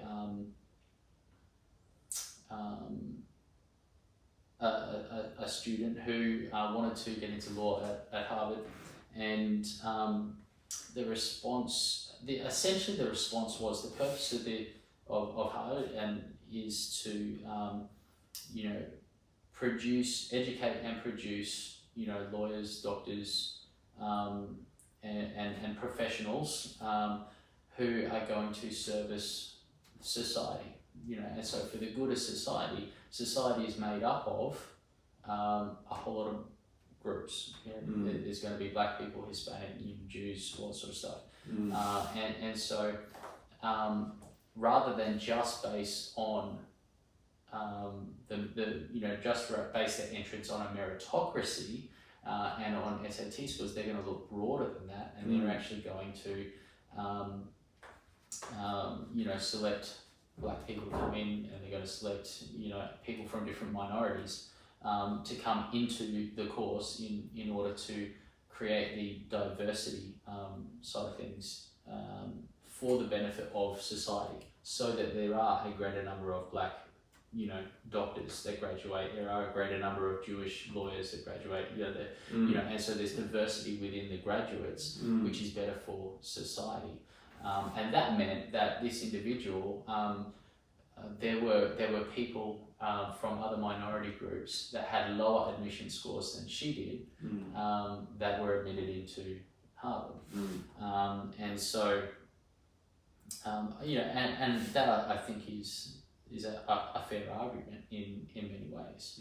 And then I think to move away from kind of the academic kind of admittance and that sort of thing, a lot of other affirmative action kind of centers around quotas and things like that. Can I quickly say something about that? Jump in.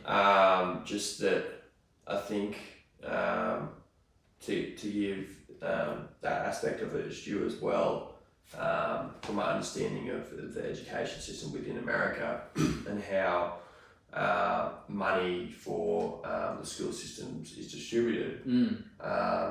From what I've read, it's based on the GDP of suburbs or districts. That determines the amount of government or state funding that is given into the schooling sort of system within each suburb, and that determines outcomes for the amount we're going to pay teachers, all that sort of thing. So it essentially determines the quality of your education. And so when it comes to that idea of systemic racism,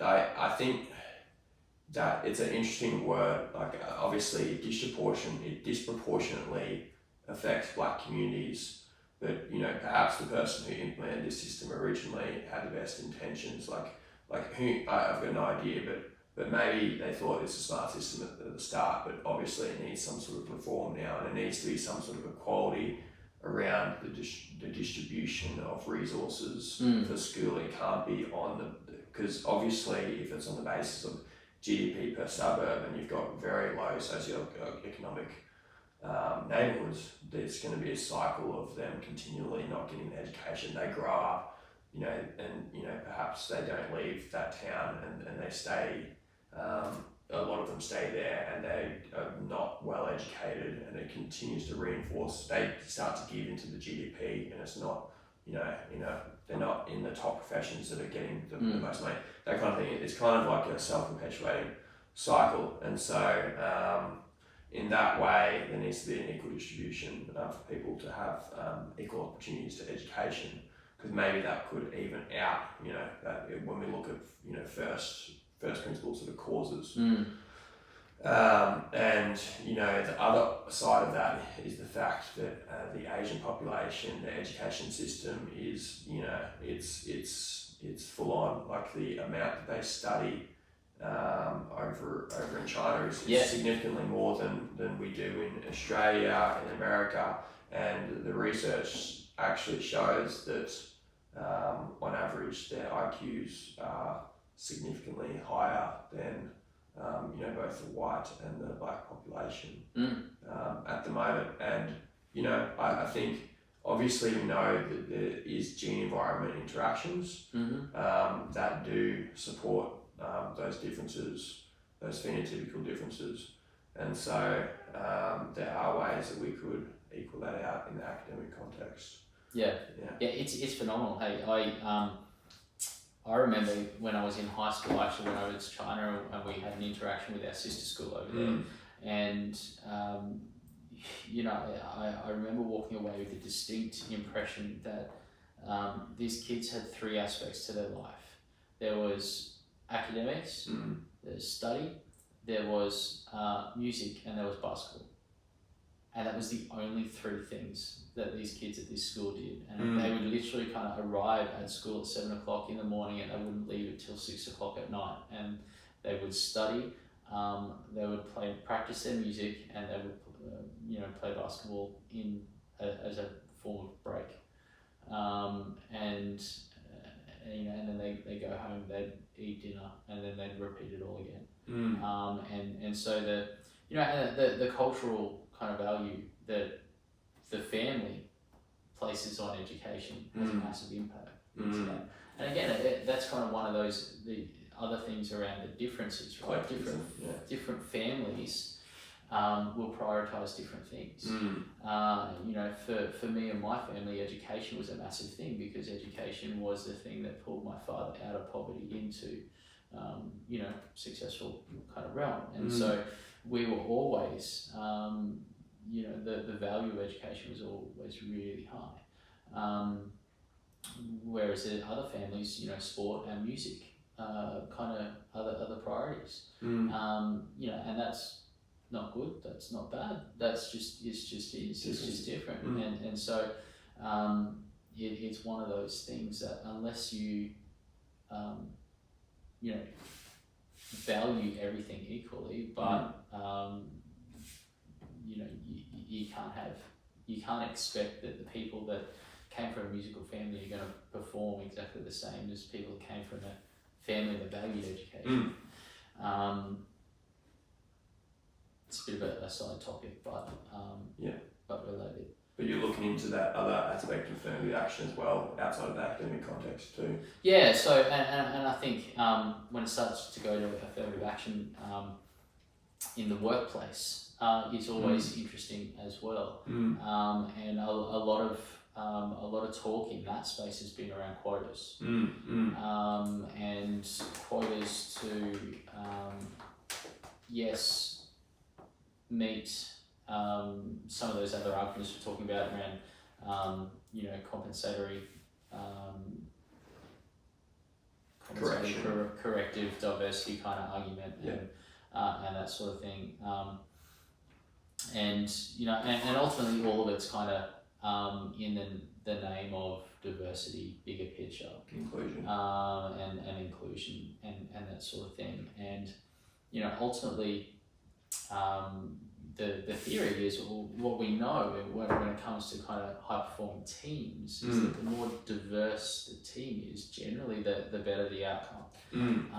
And it's not necessarily diverse from the perspective of race, gender, sexuality, or identity, but it's diversity in thinking and diversity in skill set. And so in a workplace, we actually want diverse teams. From a leadership perspective, and I spend a lot of time in that leadership place, having different priorities, and having a leadership team that has diversity in it will avoid groupthink, and over prioritizing one aspect of work or organizational life at the expense of others. And so diversity of thought in from that perspective is really important. And I think one of the, so in the pursuit of that idea, you carry that on. So people say, okay, so we've got to have diverse workplaces, we've got to have diverse teams, and so really that's the kind of diversity promotes performance kind of argument. Which is valid in so many cases, but in the pursuit of diversity from that perspective, as also diversity in order to correct for past wrongs or disadvantage and that sort of thing, they go, okay, so let's advantage different people or different groups of people within the workplace, and so often that takes the form of quotas, particularly when it comes to things like the corporate world and positions on boards and positions within leadership within an organisation, and so and the other kind of aspect and reason to doing that is kind of the role model piece. And so this is one particularly when it comes to gender. Breaking ground. Yeah, and so let's promote some women and actually see them on a board level and that sort of thing, so that younger women and girls growing up can see successful role models or women at the top actually breaking through there, so that they realise that, hey, that is possible, and that's going to allow them to strive and work their way up, and actually get to the top. And so you're actually going to see, because it engenders a sense of belief in the younger generation that's going through, so it can go through. And I really appreciate that argument, and that's been having a positive role model or seeing someone break ground in a particular area fosters other people furthering that and actually following up, and that goes back from Eric Bannister breaking the 4-minute mile, right? Is a classic example of that, but there's so many other areas within society where that takes place, and so to see Barack Obama be the first black president, it's going to be much easier for other black people to sit in that office, to aim for that. So seeing astronauts is a classic one. Seeing female astronauts and Asian and black astronauts and that sort of thing means there's a whole range of kids now who see that as an option where they haven't previously. And from that perspective, I really appreciate having 2 girls myself. I want them to have positive female role models and that sort of thing. So I actually think that argument has a lot of merit. You know, if we say that we want equal opportunity, so we want, and we're talking kind of gender here, we want young girls to have the opportunity to be, you know, CEO of an organisation or, you know, Prime Minister of a country, then there's part of that where they need to believe that that's possible. Even if the opportunity is there, if they don't believe it's possible, then they're not going to pursue the opportunity. And so there's an argument for, hey, let's have some affirmative action in order to provide role models for a younger generation to be better versions of themselves, or to be the best versions of themselves. And I actually accept that argument, and I for that I actually think it's, you know, that's actually a good thing. I think there's a lot of good in that as well. I think part of what I was thinking during that is sort of what is the conclusive end of that, whether it's, you know, 50% male, 50% female, in board positions or executive level positions, that sort of thing.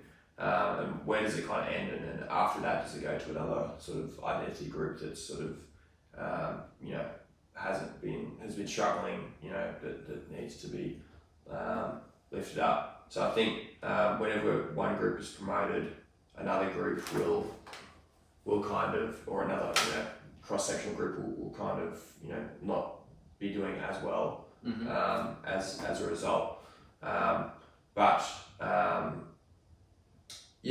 It's interesting. I think a lot of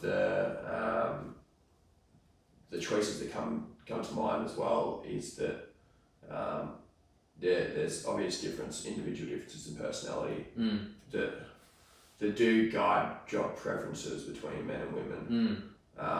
And, you know, like a lot of men desire to be in those positions, but not all women desire to be in those positions, which is totally fine. Like, it's just a preference difference, you know. And so part of the reason why we've seen these choices, you know, inequalities manifest is because men tend to measure higher in aggression and lower in agreeableness. They're more disagreeable. And so the pathway... And really what that means is they're more assertive. Yeah, exactly. So the pathway, and that is a subfacet of agreeableness, And so the pathway for them to get to those positions is paved in a way.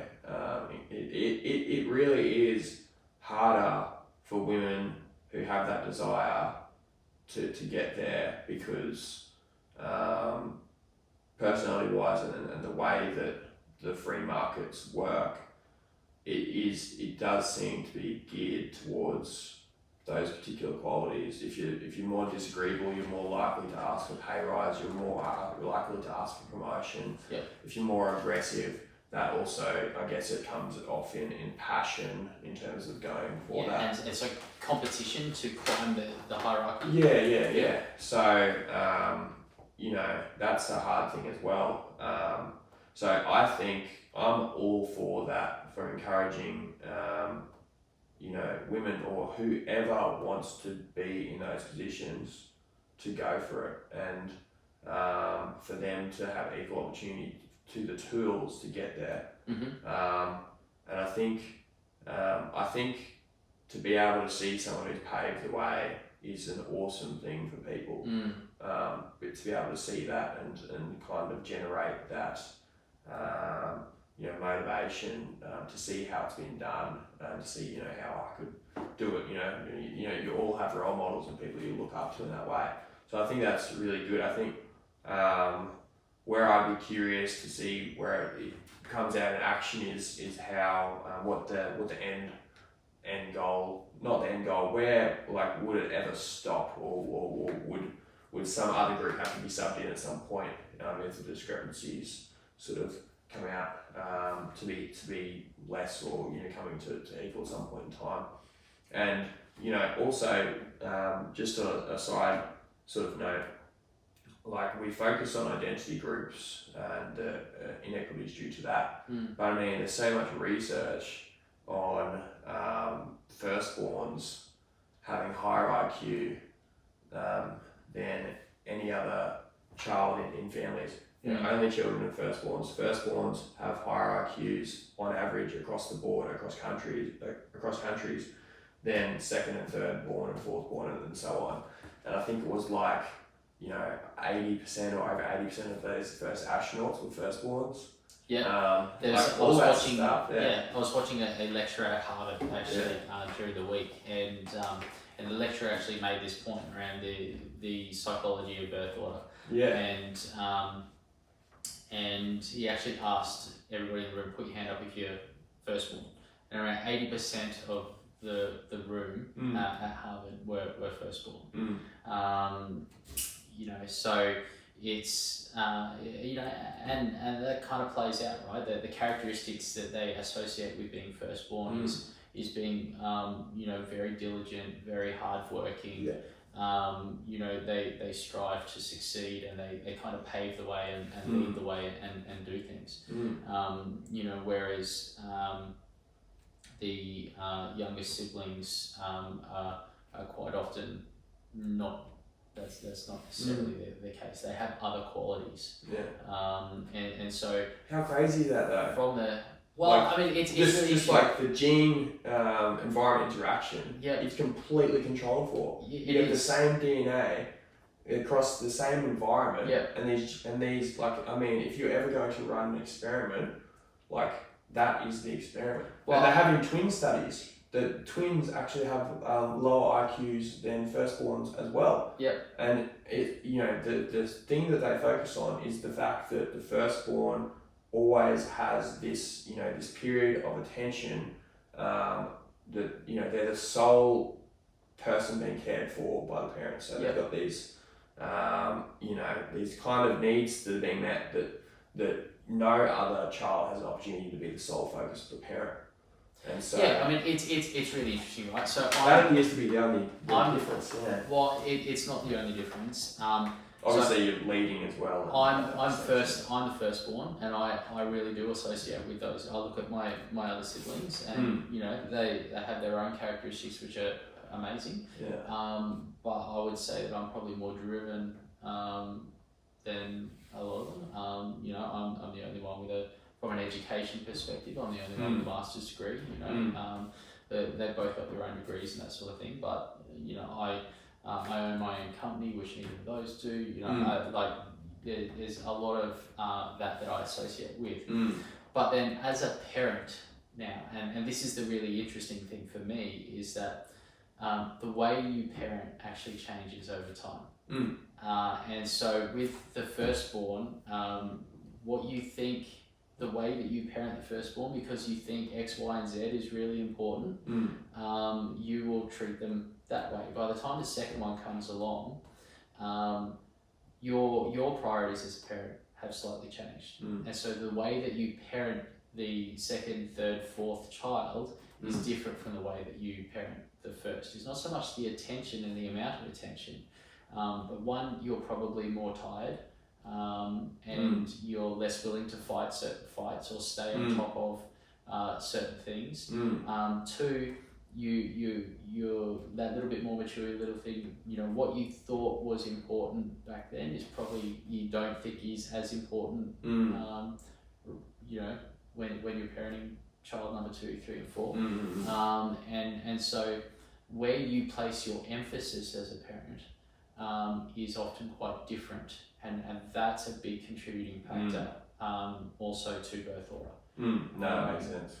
So quite often, and I've seen this in my own parenting journey, where firstborn, you want to prioritize the hard work, the success, the discipline kind of thing. So you're pushing them to learn more, to learn faster, or at least I look back and I did. Whereas with my younger one, I'm probably a bit more relational, and it's they'll learn she will learn as she does and at her own pace. And if she doesn't pick things up as quick as her sister did, then hey, that's okay.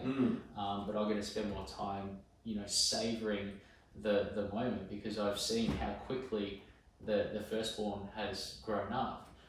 So I want to spend as much time as while the second one is young and small, and so again, looking at relating it back to here, the way that people parent is different. So the way that the children grow up will be different. It's not equal from so interesting that perspective. There's discrepancy and difference in just that scenario. So it's like I guess the point that I was trying to get to is like, what do we even do with that as a society?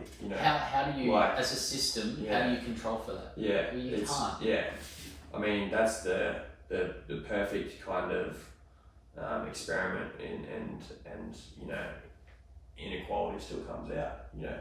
Same genes predict IQ, height, all these things. And as you get older, genes actually get stronger, like the power to predict. And same, very close to the same environment, same parents. So it's like, I mean, you can with all of these other groups where society tends to say there's some sort of prejudicial cause to this. This one that is huge, you cannot say that. Like, it's just differences in parenting, and it could be a range of different things, but it's sort of like, it really drills home the point that there will be inequalities that you cannot control for. But I guess similar to the first podcast, through socialization and I guess taking responsibility and accountability to love, care, and provide for people in society, like that's the way we've got to overcome it, because it's not always going to be due to prejudice. In fact, a lot of the time it's not. And a lot of the time it's just these things that you had no choice in the matter. And so the response to that should be, let's help you out. Let's do what we can to support you in that endeavour. Yeah. 100%. And so I guess with all of this, what do we want people to do, Leigh? Is kind of the question that we round off all of our conversations with. Yeah. What do we want people to do after hearing this? I think since this one's such a complicated one, my response is going to be pretty similar to the last podcast, in that, all of this stuff that I've discovered and come to know with these systems, with communism and capitalism, like I just encourage listeners to go out and read these things yourself. Go out and buy the Communist Manifesto and have a read, or watch some YouTube videos. Just kind of like add to your knowledge of it, because it needs to come from a point of view where you've made your own decision on this. And with capitalism as well, don't just listen to what you've heard on social media or whatever, or what people have tried to convince you to say. Come with a critical lens, and that's our thing. We want to look beyond bias. We want to come at a critical lens to try and move through the noise, so that we can come a little closer to some sort of objective truth, or some sort of balanced and nuanced stance, not the dogma of this two-side politics, left or right. It's useless, and it doesn't account for individual nuance. So I fully encourage you to go out and read more about these things, and weigh up what we've said with a grain of salt. It doesn't impact us whether you disagree or agree. What we would love is for you to find out for yourself, to look at the data, look at the historical experiments, and to make a decision on your own terms. How about yourself? Look, for me, like you, I think read as much as you can, have the conversation and talk about it in a civilized manner with people who are interested in the same topics, and that, you know, thoughts untangle themselves over the lips and through the fingertips. So that act of communicating to somebody else, you know, is really forces you to articulate your thoughts and therefore clarify them. Right, and once they're clear, you can evaluate them, you can apply them, and all that sort of thing. So that's going to help you learn. That's going to help you grow, and to think through things critically. But ultimately, you know, my encouragement to people is be the best version of yourself that you can. Be intentional about the way that you go about it, and strive to climb the hierarchies in society within which we live, and to be the best at the top, and to never stop striving to be the best or better, but always turn around and look down and say, who can I help? You know, who can I help be the best version of themselves? And I think that's so important. And you know, if you're in a leadership position, you know, try and get your team to do that, your organisation to do that as well. Wouldn't it be an amazing thing for you know, a really successful company to, you know, and to make a bunch of profit because they've been motivated to get to the top in their industry, to then turn around and say, hey, you know, we're going to build a homeless shelter and we're going to fund it ongoing.